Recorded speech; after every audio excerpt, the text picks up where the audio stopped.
sangue de Cristo. Alguém pode perguntar assim, mas como se o Cristo nem existia ainda? Ela é a mãe de Cristo, estava sendo concebida. Meu amigo, para Deus não existe o tempo. Não raciocine com as coisas de Deus com os pés no chão desse mundo. Não, Deus, como dizia aquele teólogo Karl Rahner, Deus é um instante que não passa. O passado, o futuro, o presente, tudo para Deus é uma atualidade. Para nós, há passado, há futuro, para Deus não existe. Então Deus, que já sabia, na sua presciência infinita, que o sangue do Filho ia ser derramado pela humanidade, aplicou os méritos de Cristo para que a mãe não tivesse o pecado original. Esta é a essência do dogma da Imaculada Conceição. E é muito bonito, que 4 anos depois, 1958, Nossa Senhora apareceu em Lourdes. E quando Bernadette perguntou para ela, qual é o nome da senhora, porque o padre lá quer saber, né? O padre lá da cidadezinha de Lourdes, o padre quer saber o nome da senhora, porque ele disse que não vai construir a capelinha que a senhora está pedindo aqui, se a senhora não se identificar. Então ela disse para Bernadette, eu vou dizer na última aparição. E na última aparição disse a Bernadette, diga ao padre quem eu sou, Je suis l'Immaculée Conception. Bernadette levou um susto, o que é isso? Não sabia nem falar, nem o que significava isso, porque Bernadette nem o francês falava um dialeto, então Bernadette foi dali até a casa do padre repetindo, Je suis l'Immaculée Conception, Je suis l'Immaculée Conception, para não esquecer. Quando chegou lá, bateu na porta do padre, o nome da senhora que está me aparecendo é Je suis l'Immaculée Conception. Aí o padre quase caiu das pernas, né? Porque o padre sabia que 4 anos antes o Papa tinha proclamado solenemente, como dogma de fé, a Imaculada Conceição. E sabia que aquela menina não podia inventar aquilo. Para encurtar a história, hoje nós temos ali um dos maiores santuários marianos do mundo, o de Lourdes. Né? Daqui a pouco a gente vai conversar aqui com o padre, né, Fernando Santa Maria, sobre um outro gigantesco santuário, que é o de Fátima. Ok? Aguarda aí no próximo bloco. Bem, então, esse é um dogma maravilhoso, tá bem? O catecismo diz assim, no parágrafo 492, que esta santidade resplandecente, absolutamente única, da qual Maria é enriquecida desde o primeiro instante de sua concepção, lhe vem inteiramente de Cristo. Em vista dos méritos de seu filho, foi redimida de modo mais sublime.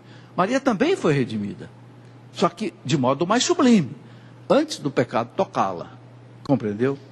Bom, o parágrafo 493 do Catecismo diz assim, que os padres da tradição oriental chamam a Mãe de Deus de a toda santa, pan agia, agios em grego é santo, pan é tudo, a toda santa, celebram-na como imune de toda a mancha de pecado, tendo sido plasmada pelo Espírito Santo e formada como uma nova criatura. Pela graça de Deus, Maria permaneceu pura de todo o pecado pessoal ao longo de toda a sua vida. Então veja, Maria não é só livre do pecado original, é livre de todo o pecado original e o pecado pessoal. Esse que a gente comete depois do batismo e se confessa, né, com os sacerdotes. Olha que bonito que disse Santo Irineu. Santo Irineu diz assim, obedecendo se fez causa de salvação, tanto para si como para todo o gênero humano, obedecendo a Deus, o contrário de Eva que desobedeceu, ela se fez causa de salvação para si mesmo e para toda a humanidade. Temos que agradecer muito a Maria, temos que agradecer muito por ela. Os padres da igreja diziam, né, o nó da desobediência de Eva foi desfeito pela obediência de Maria. O que a Virgem Eva ligou pela incredulidade, a Virgem Maria desligou pela fé. Olha que bonito. Eva ligou pela incredulidade, o pecado. Maria desatou o nó da desobediência pela sua obediência. Comparando Maria com Eva, chamam Maria de mãe dos viventes e com frequência afirmam, veio a morte por Eva e a vida por Maria. Veio a morte por Eva e a vida por Maria. Maria resgatou a mulher plenamente. Que coisa maravilhosa, né? Que coisa extraordinária. Depois um outro dogma da maternidade divina, Maria mãe de Deus, né? Se a mãe do Verbo encarnado, é mãe de Deus. Não tem como, porque em Jesus só tem uma pessoa, é a pessoa divina. Essa pessoa divina se encarnou no seio da Virgem. Então Maria se tornou mãe do Verbo encarnado. Ok? Houve uma heresia, nós sabemos bem, né?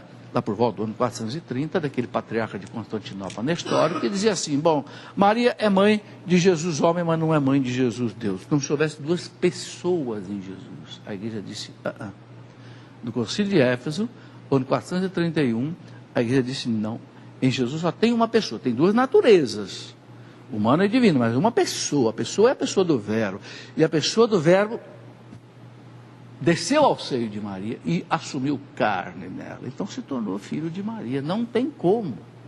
Não tem como. Por isso, né, a igreja ensina isso. Está aqui, o parágrafo 495 do Catecismo diz assim: denominada nos evangelhos a mãe de Jesus. Maria é aclamada sob o impulso do Espírito desde antes do nascimento de seu filho como a mãe do meu Senhor. Lucas 1,43. Isabel. Aqui devo a honra de receber a visita da mãe do meu Senhor. Olha, eu quero notar que os judeus só usavam a palavra Senhor para Deus. Eles usavam a palavra Adonai, não usavam nem o Yahvé, porque Yahvé eles não falavam. Aqui devo a honra de receber a mãe do meu Adonai, do meu Senhor, do meu Deus. E a Escritura diz, cheia do Espírito Santo. Foi a primeira que revelou que Jesus estava ali, Deus estava ali. Com efeito, aquele que ela concebeu, né, pelo Espírito Santo como homem, que se tornou verdadeiramente seu filho, segundo a carne, não é outro que senão o Filho eterno do Pai, a segunda pessoa da Santíssima Trindade. A igreja confessa que Maria é verdadeiramente mãe de Deus, Theotokos. Theotokos em grego quer dizer mãe de Deus. Theos, Deus, tokos, mãe. E é bonito que no século II os cristãos já rezavam aquela oração, que foi encontrada num pequeno fragmento de papiro, em mais ou menos 1940, em Alexandria, onde os cristãos rezavam assim: debaixo da vossa proteção nos refugiamos, ó Santa Mãe de Deus. Está escrito lá, Agios Theotokos, Santa Mãe de Deus. Já no século II, século III, quando os cristãos ali da região de Cartago, Alexandria, eram perseguidos pelo Império Romano, se colocavam debaixo da proteção da Mãe de Deus. É como nós rezamos hoje: Santa Maria, Mãe de Deus, rogai por nós pecadores. Não tem não tem proteção melhor do que essa, entende? Você está debaixo da proteção daquela que é a Mãe de Deus, aquela que, como dizia São Bernardo, é a onipotência suplicante. O que ela pede, Deus faz. Vide a bodas de Caná, não é? Não era a hora do milagre. Ela pediu, Jesus transformou 600 litros de água em vinho. 6 talhas, cada uma com 100 litros. Não foi uma canequinha de água em vinho, não. Foram 600 litros de água em vinho. Depois, o dogma da virgindade perpétua de Maria. A terceira verdade que a igreja não tem dúvida. Maria, dizia Santo Agostinho, virgem antes do parto, virgem durante o parto e virgem depois do parto. Santo Agostinho já no século IV dizia isso. E o catecismo repete isso, né? Nós encontramos aqui uma citação de Santo Inácio de Loyola, que é mártir do ano 107 em Roma. O grande Santo Inácio de Antioquia, bispo de Antioquia na Síria, ele dizia: estais firmemente convencidos acerca de Nosso Senhor, que é verdadeiramente da raça de Davi, segundo a carne, filho de Deus segundo a vontade e o poder de Deus, verdadeiramente nascido de uma virgem. Ele foi verdadeiramente pregado na sua carne, à cruz, por nossa salvação, sob Pôncio Pilatos. Então, já no primeiro século, né, os grandes santos doutores da igreja chamavam Maria de a Virgem, como Santo Agostinho, São Jerônimo, né, e outros santos, ok?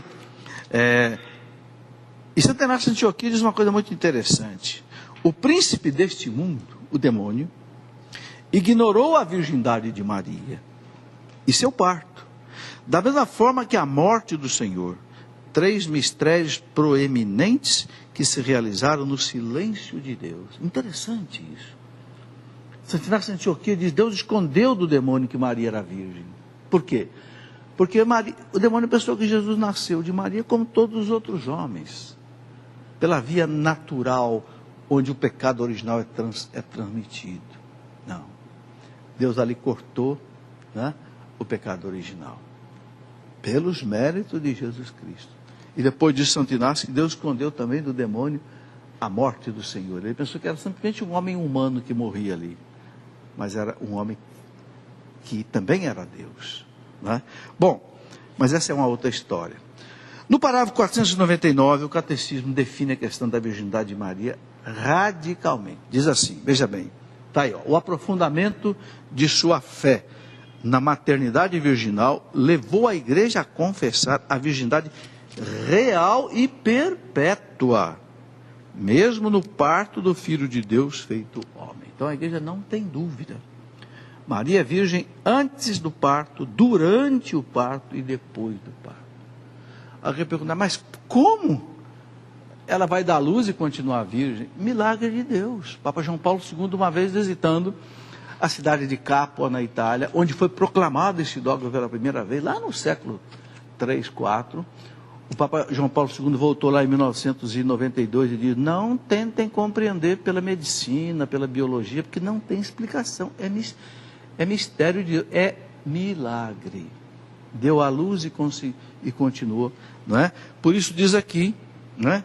O parágrafo 499 do Catecismo, com efeito, o nascimento de Cristo não lhe diminuiu, mas sagrou a integridade virginal.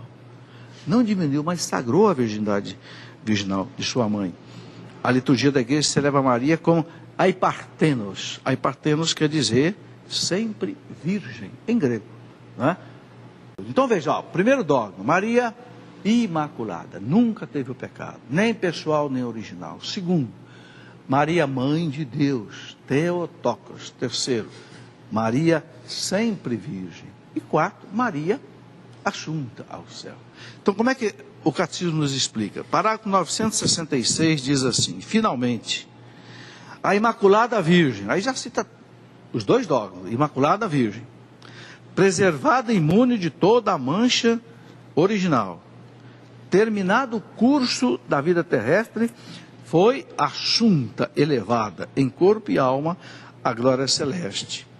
E para que mais plenamente estivesse conforme a seu Filho, Senhor dos senhores e vencedor do pecado e da morte, foi exaltada pelo Senhor como Rainha do Universo. Rainha do Universo. Eu quero chamar a atenção de você que essa expressão não é apenas simbólica, não é apenas metafórica ou retórica, não, é real. Tanto assim, que você veja bem, no dia 15 de agosto é a festa da Assunção de Nossa Senhora ao Céu, que aqui no Brasil é celebrado no domingo seguinte, não é? Mas a festa é no dia 15. 7 dias depois, dia 22 de agosto, a igreja celebra a festa de Nossa Senhora Rainha. Essa não passou para o domingo, essa ficou no dia 22 mesmo. Por quê? Porque Maria, a igreja quer celebrar isso. Maria foi assunta ao céu, 15 de agosto, 22 de agosto, foi coroada no céu como rainha do céu e da terra. O que significa isto? Significa que abaixo de Deus, do Pai, do Filho e do Espírito Santo, todo o poder foi dado à Virgem Maria, no céu, na terra e nos infernos.